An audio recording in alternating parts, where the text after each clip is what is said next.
أشهد أن لا إله إلا الله وحده لا شريك له وأشهد أن محمدا عبده ورسوله أما بعد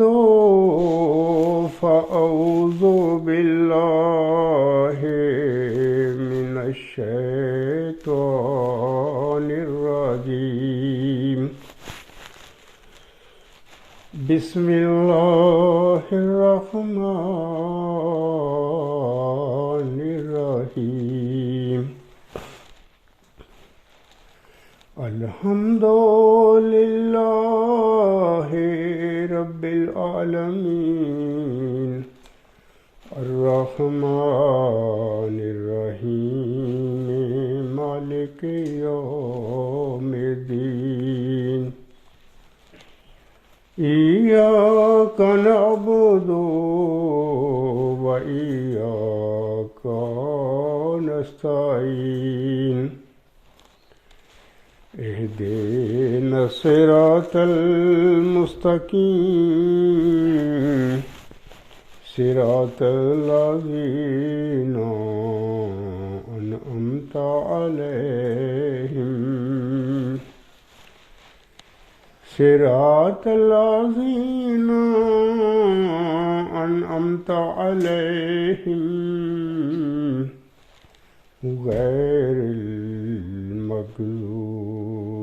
عليهم ولا الضالين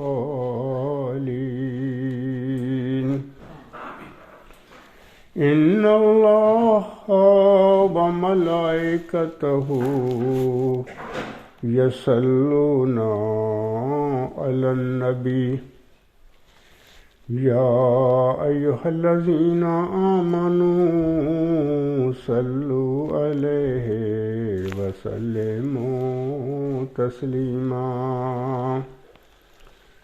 اللہ تعالیٰ اور اس کے فرشتے اس نبی حضرت محمد مصطفیٰ احمد مجتبیٰ صلی اللہ علیہ وآلہ وسلم پر درود اور سلامتی بھیجتے ہیں۔ اے مومنو، اے ایمان والو، اے وہ لوگ جو ایمان لائے ہو، تم بھی اس نبی صلی اللہ علیہ وسلم پر کثرت سے درود اور سلامتی بھیجا کرو۔ نبی پاک صلی اللہ علیہ وسلم پر درود اور سلامتی بھیجنے کا فائدہ وہ مومن جو درود اور سلامتی بھیجتا ہے اس کو بھی بہت ہوتا ہے، اسی طرح اللہ تعالیٰ اس کو بھی ثواب دیتا ہے۔ نبی پاک صلی اللہ علیہ وسلم کو تو اللہ تعالیٰ درجات بلند کرتا ہے اور ان کے جو مقامات ہیں ان کو بلندی کرتے ہی کرتا ہے، لیکن وہ جو مومن ہوتے ہیں جو درود اور سلامتی بھیجتے ہیں نبی پاک صلی اللہ علیہ وسلم پر، ان کا بھی مقام اللہ بلند کرتا ہے، ان کو بھی نیکیاں عنایت فرماتا ہے کثرت سے۔ تو اس آیت کے بعد یہ جو صورت احزاب کی آیت نمبر 57 ہے، اس کے بعد میں اپنے سامعین کو کہنا چاہتا ہوں، آج کل ماہ رمضان کا مبارک مہینہ چل رہا ہے، آج بھی یہ خیال میں تیسرا جمعہ ہے ماہ رمضان کا، تو دوسرا عشرہ ہے اس وقت ماہ رمضان کا۔ تو دوسرے عشرہ میں جو نبی پاک صلی اللہ علیہ وسلم کی طرف سے ہمیں نصیحت ملتی ہے کہ وہ یہ ہے کہ دوسرے عشرہ میں کثرت سے استغفار کیا کرے۔ وہ دعا اس طرح ہے کہ استغفر اللہ ربی من کل ذنب واتوب الیہ۔ تو یہ سب مومن جو ہیں جو روزہ رکھ رہے ہیں، جو بیمار ہیں یا سفر میں ہیں، جن سے روزے نہیں رکھے جا رہے، وہ بھی پڑھیں یہ دعا، استغفر اللہ ربی من کل ذنب واتوب الیہ۔ تو اس کے بعد میں یہ بتانا چاہتا ہوں کہ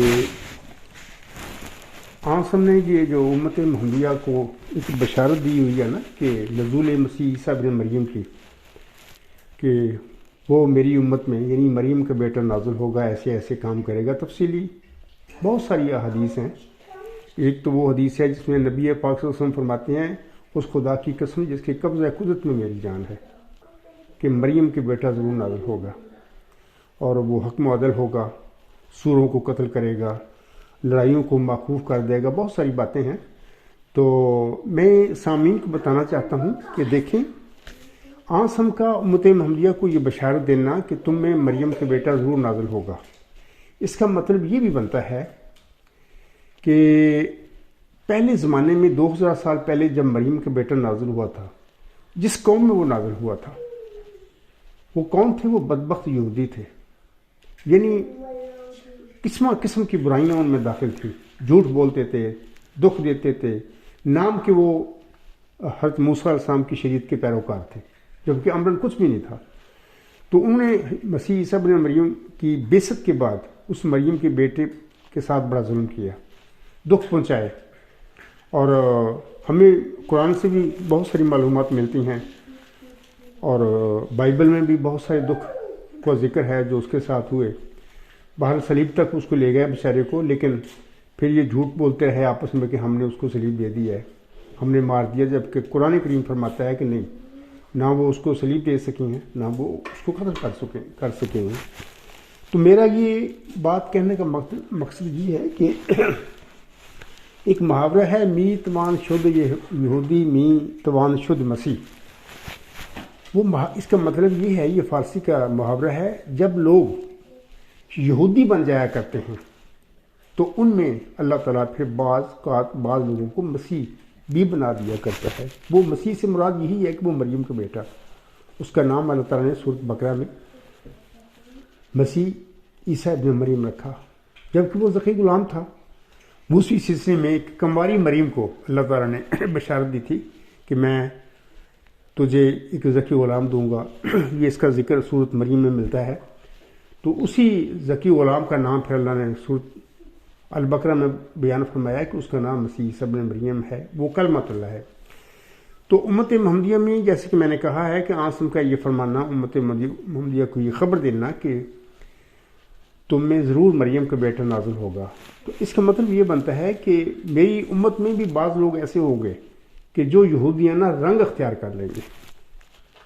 ظاہر ہے جب وہ یہودیانہ رنگ قطعی ان جیسا جو 2000 سال پہلے والے یہودی تھے، جب ایسے بن جائیں گے وہ، تو یقیناً ان میں پھر مریم کا بیٹا بھی نازل ہوگا۔ می توان شد یہودی می توان شد مسیح کا مطلب یہ بنتا ہے۔ تو آسم کی اس جو امت میں پیشگوئی کی ہوئی ہے یا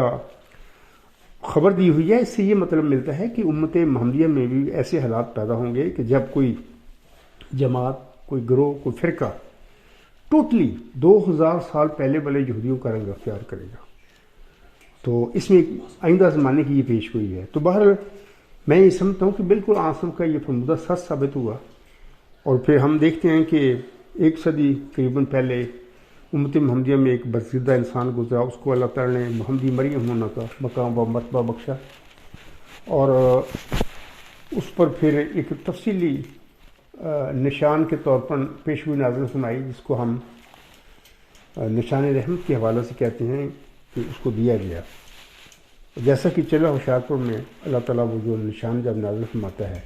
وہ محمدی مریم حضرت مرزا غلام احمد صاحب پر اللہ تعالیٰ فرماتا ہے کہ میں تجھے ایک رحمت کا نشان دیتا ہوں، اسی کے موافق یہ تو نے مجھ سے مانگا۔ تو آگے پھر اسی نشان رحمت کے حوالے سے اسی تفصیلی جو مفصل الہام ہے، اس میں اللہ تعالیٰ ایک ذکی غلام تجھے ملے گا، 2 وجودوں کا ذکر فرماتا ہے، سو تجھے بشارت ہو کہ ایک بدری اور پاک لڑکا تجھے دیا جائے گا، ایک ذکی غلام تجھے ملے گا۔ تو بہرحال اکثر میں کہا کرتا ہوں کہ یہ نشان رحمت، یہ ذکی غلام ہے، قرآن کریم سے یہ باتیں ثابت ہوتی ہیں۔ تو مقصد یہ ہے کہ وہ جماعت جو مرزا غلام صاحب نے پھر قائم کی، جو مقدر تھا کہ اسی نے ایک وقت کے بعد بانی جماعت اور بانی اسلام کی تعلیم سے ہٹ کر یہودیانہ رویہ اختیار کر لینا تھا، ٹوٹلی 2000 سال پہلے جو یہودی تھے اس قسم کے انہوں نے بن جانا تھا۔ تو مرزا غلام صاحب سے پہلے بھی جو امت تھی اس میں یہ یہودیانہ صفات کچھ نہ کچھ پیدا ہو چکی تھی، لیکن قطعی جو ہے نا کہ یہودیانہ رنگ وہ جماعت جو مرزا صاحب نے قائم کی تھی اس میں یہ پیدا ہونے کی باتیں، بہرحال وہ ہم دیکھتے ہیں کہ اس میں وہ چیز پیدا ہو چکی ہے، اور اللہ تعالیٰ نے اسی جماعت میں پھر اس مریم کے بیٹے کو، محمدی مریم کے روحانی فرزند کو بھی نازل فرما دیا ہوا ہے۔ اللہ تعالیٰ سامنے کرام، اللہ تعالیٰ سورۃ آل عمران میں فرماتا ہے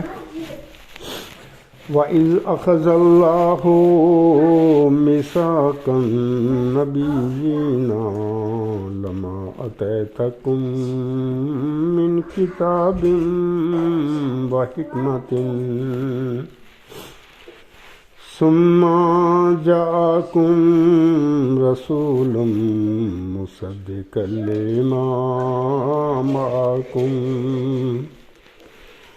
لا تؤمنن به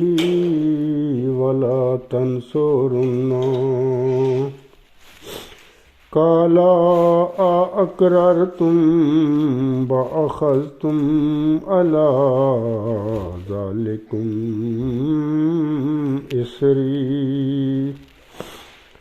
قالوا أقررنا قال فاشهدوا وأنا معكم من الشاهدين فمن تولى بعد ذلك فأولئك هم الفاسقون۔ یہ دو آیات ہیں سورۃ آل عمران کی۔ ان کا ترجمہ اس طرح ہے: اور جب اللہ نے اہل کتاب سے سب نبیوں والا پختہ عہد لیا تھا کہ جو بھی کتاب اور حکمت میں تمہیں دوں، پھر تمہارے پاس کوئی ایسا رسول آئے جو اس کلام کو پورا کرنے والا ہو جو تمہارے پاس ہے، تو تم ضرور ہی اس پر ایمان لانا اور ضرور اس کی مدد کرنا۔ اور فرمایا تھا کہ کیا تم اقرار کرتے ہو اور اس پر میری طرف سے ذمہ داری قبول کرتے ہو؟ انہوں نے کہا تھا جواب میں، ہاں ہم اقرار کرتے ہیں۔ فرمایا اب تم گواہ رہو اور میں بھی تمہارے ساتھ گواہوں میں سے ایک گواہ ہوں۔ اب جو شخص اس عہد کے بعد، اللہ فرماتا ہے اب جو شخص اس عہد کے بعد پھر جائے تو ایسے لوگ فاسق ہوں گے۔ تو یہ جو میں آپ کو محمدی مریم کے روحانی فیضان کے حوالے سے بتا رہا ہوں، تو دراصل میں اسی طرح ممکن تھا کہ صورت یہ جو ابھی میں نے پڑھی ہیں آل عمران کی، اس میں جس میثاق النبیین کا ذکر کیا گیا ہے، اسی میثاق النبیین کے مطابق یہ نبیوں والا یہ عہد ہے۔ تو امت محمدیہ میں بھی اللہ تعالیٰ نے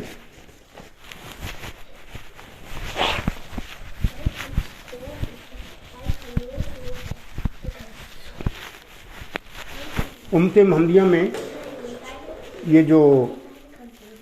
مریم کے بیٹے کے نزول کی پیش گوئی ہے، یہ میثاق النبیین کے مطابق ہی اللہ تعالیٰ نے عنایت فرمائی ہوئی ہے۔ اور سب سے پہلے تو اولاً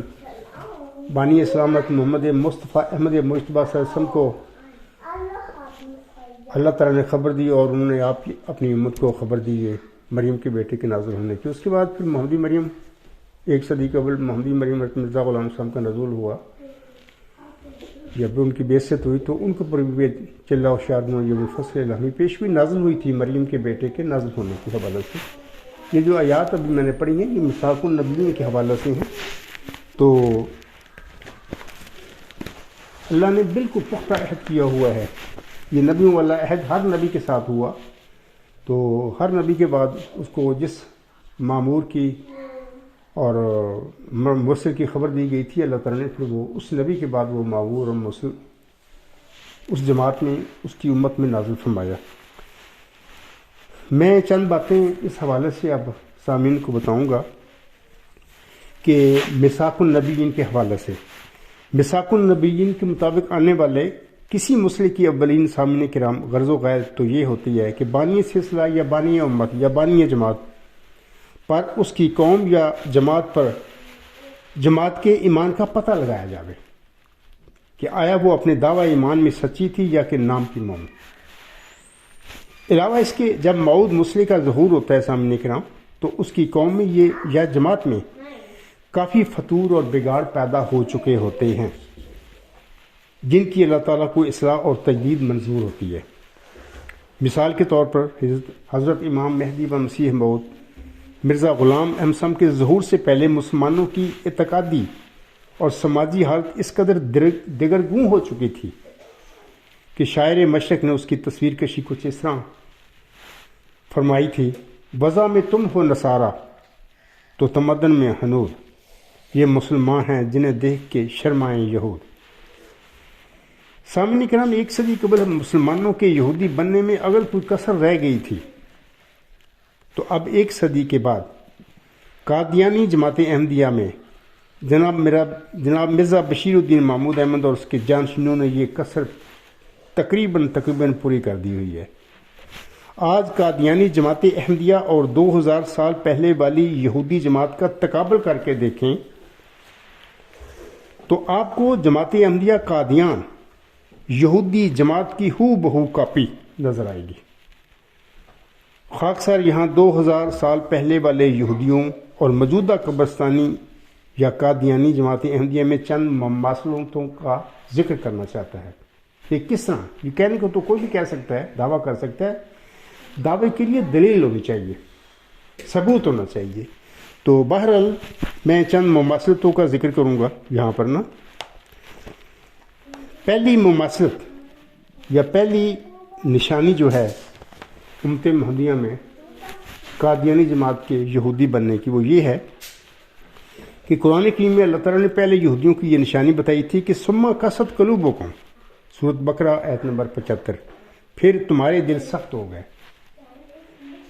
تو ہم دیکھتے ہیں کہ موجودہ جو جماعت احمدیہ قادیان ہیں، ان کے جو نام نہاد خلیفے بنے ہوئے ہیں یا ان کے مربی مولوی علماء جو کہلاتے ہیں یا ارباب و اختیار ہیں، سارے ان کے دل اس طرح پتھروں کی طرح سخت ہوئے ہیں، کوئی بات کرنے کے لیے تیار نہیں۔ ایک آدمی موجود ہے ان میں اور اس نے دعویٰ کیا ہے کہ میں خدا کی طرف سے معمور ہوں اور مجھے خدا نے معمور فرمایا ہے، اور میں وہی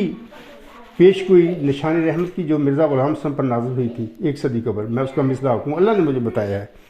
لیکن آج 18-20 سال ہو گئے ہیں تقریباً، کوئی بات کرنے کے لیے تیار نہیں ہے۔ یہ دلوں کی سختی کی انتہا ہے ان کی، یہودیوں کی طرح۔ دوسری جو نشانی یہ مماثلت ہے وہ یہ ہے کہ وَضُرِبَتْ عَلَيْهِمُ الذِّلَّةُ وَالْمَسْكَنَةُ وَبَاءُوا بِغَضَبٍ مِّنَ اللَّهِ ذَلِكَ بِأَنَّهُمْ كَانُوا يَكْفُرُونَ بِآيَاتِ اللَّهِ، یہ سورۃ بقرہ کی آیت نمبر 62 ہے،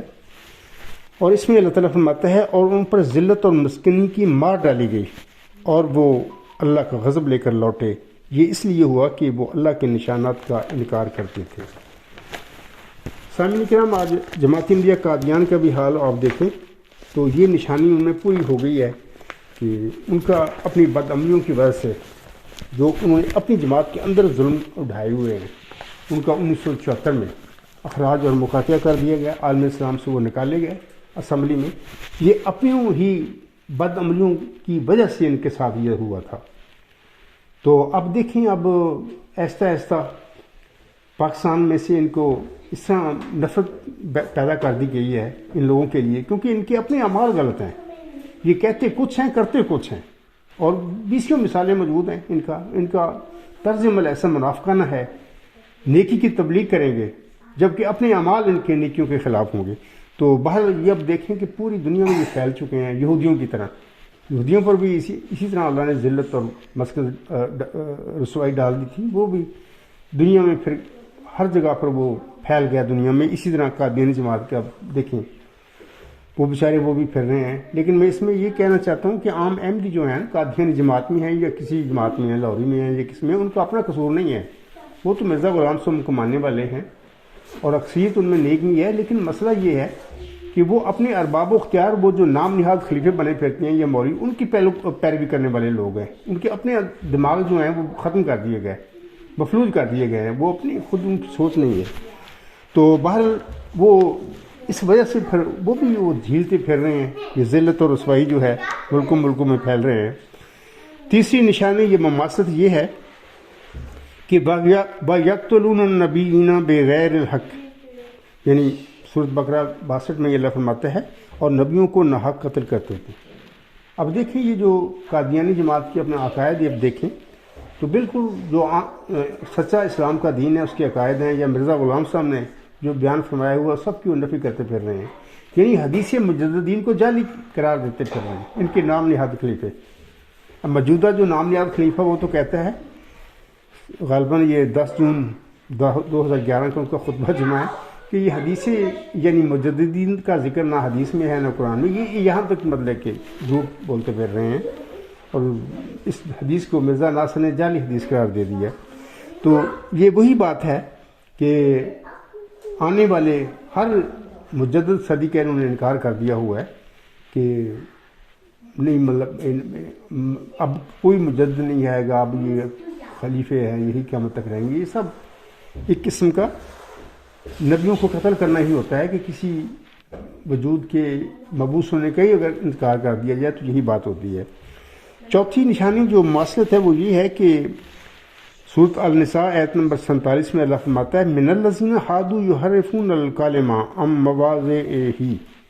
یہودیوں میں سے ایسے بھی ہیں جو کلمات کو ان کی اصل جگہوں سے عدل بدل دیتے ہیں۔ تو یہ بڑی کثرت سے ان میں بیماری پائی جاتی ہے قادیانی جماعت میں۔ مضمون نمبر خاکسار کا 2 یعنی اس کا عنوان ہے تحریف کیوں۔ اس میں ساری میں نے مثالیں چند دی ہوئی ہیں، جبکہ ہم دیکھتے ہیں ان کی تحریر و تقریر میں یہ جو تحریف و تبدل کا یہ پایا جاتا ہے۔ مثال دیتا ہوں آپ کو کہ الوصیت میں مرزا غلام صاحب نے فرمایا تھا، اپنی جماعت کو اپنی وفات سے پہلے نصیحت کی تھی، اور تفصیلی بات ہے تو بھی تم سب مل کر میرے بعد میرا جو مشن ہے اس کے لیے کام کرنا، اور پھر آخر میں فرمایا تھا اور جب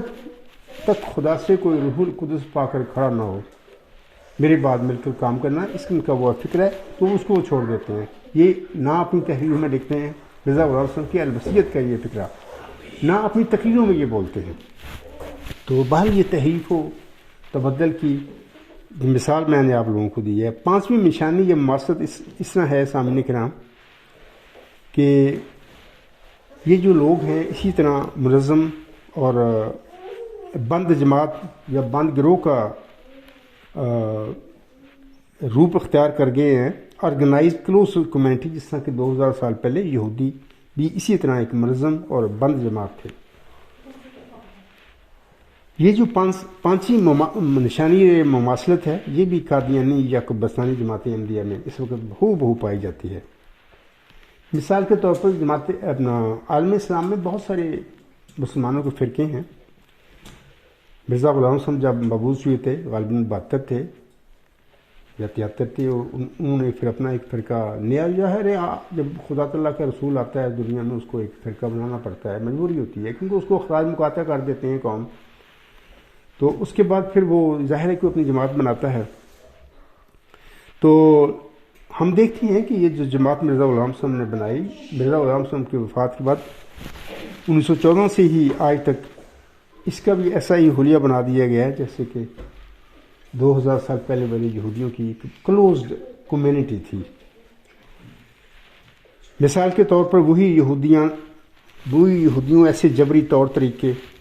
وہی رنگ ڈھنگ، وہی نظم و ضبط، وہی یہودیانہ تحریف اور کلمات کا عدل بدل، وہی مرسلوں یعنی مجددین کا شدید انکار اور مخالفت، وہی عام یہودیوں کی طرح اسیری، اور وہی اخراج اور مقاطعے کے طور طریقے وغیرہ۔ سامعین کرام، کوئی مسلمان بھی اپنے آپ کو نصرانی، ہندو یا یہودی کہلوانا پسند نہیں کرتا، اور نہ ہی یہ القاب بندوں کی پیشانی پر لکھے ہوتے ہیں۔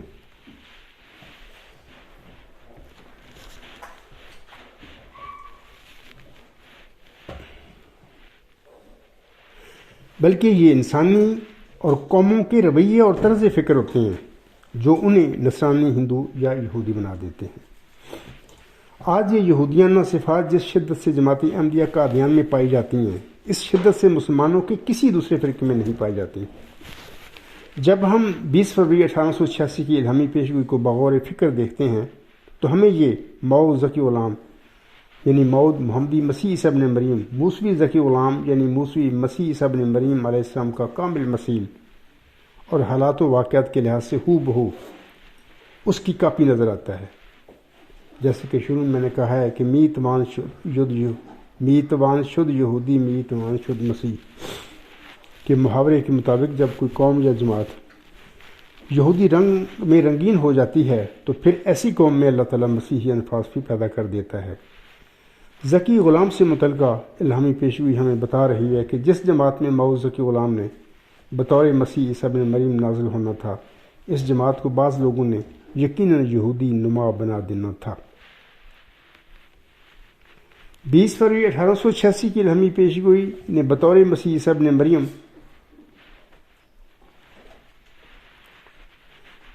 جس میں اللہ تعالیٰ نے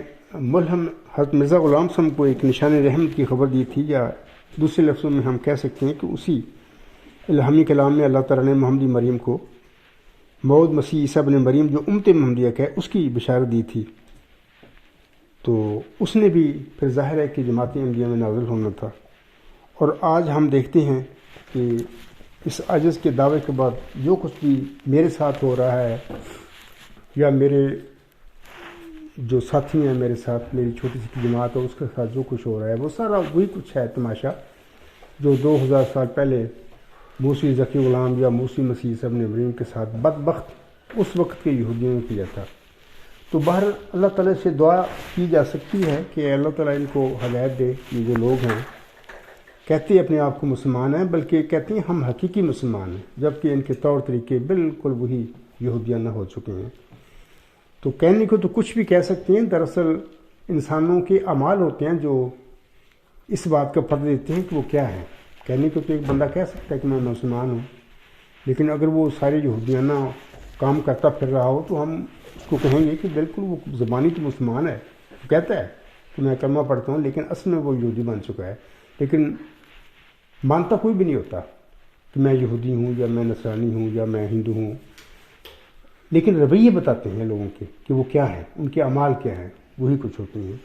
تو خاک صاحب یہ جو اپنا مختصر سا خطبہ جمعہ ہے، میں انہی الفاظ پہ اپنا ختم کرتا ہوں، اور اللہ تعالیٰ سے دعا گوں کہ اللہ تعالیٰ مرزا غلام صاحب کی یہ جو قادیانی جماعت یا لاہوری جماعت، یہ دونوں جماعتیں بھٹکی ہوئی جماعتیں ہیں سیدھے راستے سے، ان پر رحم کرے اللہ، ان کو ہدایت دے، اور وہ صراط مستقیم کی طرف خود بھی آئیں، اور وہ جو لوگ ان کے پیروکار ہیں ان کو بھی لے کر آئیں، اور اس طرح یہ جو امت محمدیہ میں فتنہ ڈال دیا گیا ہے مرزا غلام صاحب کے بعد، اللہ تعالیٰ اس کا فتنے کا کرم کرے، اور اللہ تعالیٰ اس عجز کی بھی غیب سے مدد فرمائے، کیونکہ جو لوگ بات چیت اخراج مقاطعہ کر کے بند کر دیں تو ان کا فیصلہ بندہ تو نہیں کر سکتا۔ جب گفتگو ہوتی ہے تو سچ اور جھوٹ کا پتہ لگتا ہے۔ اگر کوئی جماعت وہ بات چیت ختم کر دے اور اخراج مقاطعہ کر کے اس کے ساتھ منظم ظلم کرنا شروع کر دے تو وہاں پر فیصلہ تو پھر وہ بندہ تو نہیں کر سکتا۔ ہاں، یہ فیصلے پھر اللہ تعالیٰ کے ہاتھ میں ہوتے ہیں، پھر اپنے بندوں کے صادقوں کے اللہ تعالیٰ پھر خود ان کی مدد فرما کر حق اور جھوٹ میں فیصلہ فرمایا کرتے ہیں۔ انشاءاللہ تعالیٰ آج بھی ایسا ہی ہوگا۔ اسی پہ میں اپنا خطبہ جمعہ ختم کرتا ہوں۔ وما علینا الا البلاغ وآخر الدعوانا الحمد للہ رب العالمین۔ فالحمد للہ اولا وآخرا وظاہرا وباطنا هو مولانا نعم المولا ونعم النصیر ونعم الوکیل۔